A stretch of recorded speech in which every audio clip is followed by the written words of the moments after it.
What's up guys, Electrostats here. I just wanted to say that this video was recorded live on twitch.tv/electrostats, and you can follow me there so that you don't miss my live content. And on that note, enjoy the video. Alright, HOFNutCollector, Expert Plus, 196. Oops, one too low.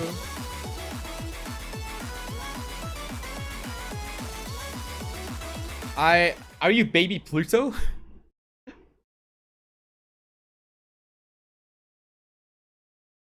Baby Pluto. Alright, alright. So 7 miss a month ago, 92.79. Let's watch this.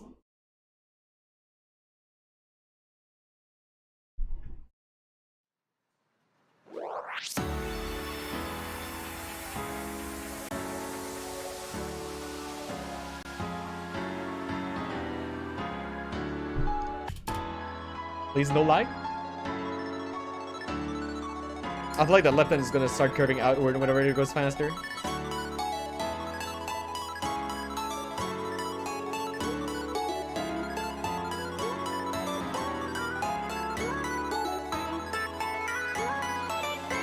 My first pass on a happy song.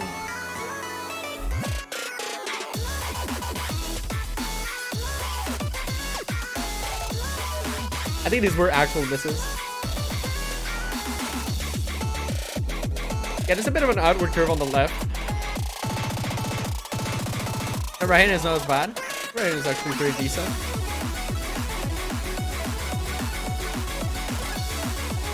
So most of the misses here are slightly timing related. I think you're hitting too early, but also misaiming, or too late. In that case, it was too late. So it's really just a timing issue here.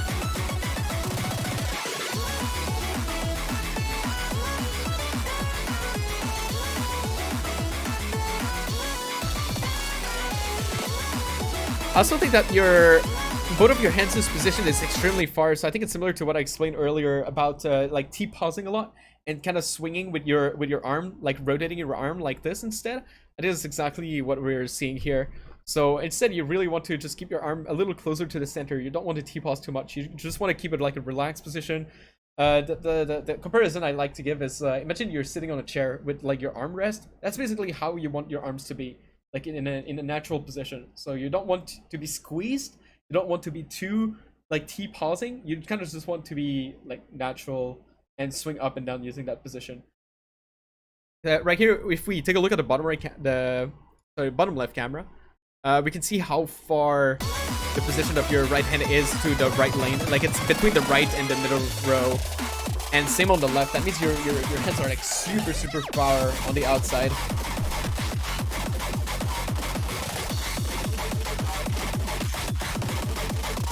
Welcome Vikas, Roberto.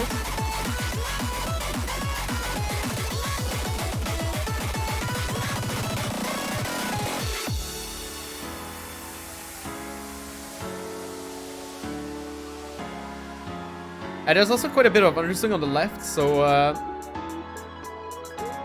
I think it's the saber is pointed way too downward. So I would have actually pointed a little more upward. Actually, not just a little. I think I would fairly point the saber more upward. I think there's quite a bit of an overswing on the up notes and a bit of underswing on the down notes. Question finger claw. Yeah, question finger claw is really dependent on many things. Basically, if you're gripping the controller very low with 2-finger claw like this, you're gonna need a super high rotation X to point the controller more downward to line it up with the back of your hand. So if you look at the controller is pointed a lot more upward than my fingers, which means that a rotation X will have to be higher so that it lines up with basically the back of your hand or your index finger. But if you grip it super high like this, you're gonna need an even bigger rotation X to point the controller more down. So you're gonna need like way more rotation X to compensate for that. So, long story short, what you should do is switch grip. I'm just kidding.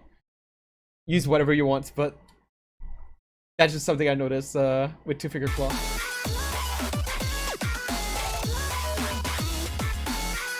So the higher up you're gripping it, the more rotation X you're gonna need. That's why you see some people with like negative, not negative, sorry, 40 rotation X. Like positive 36 or positive 40 rotation X. I don't think it's very rare that I see that with two trigger claw. So Luigi, if you woke up late. So hey, the left and miss was a bit more of an aim issue, so you didn't actually go far to the right enough. This was timing.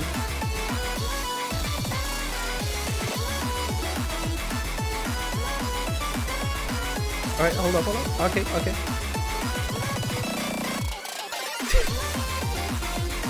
We do a little bit of head tilting.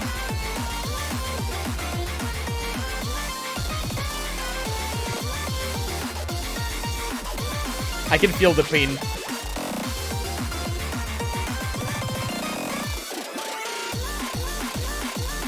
That was also timing issue. That's also timing issue.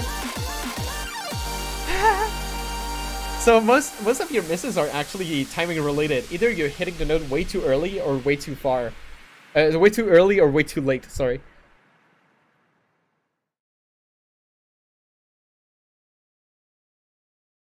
And it was 7, but replay moment. If I go back to the replay and he missed the same note like 3 times, it's gonna give 3 miss to the total count, but don't worry.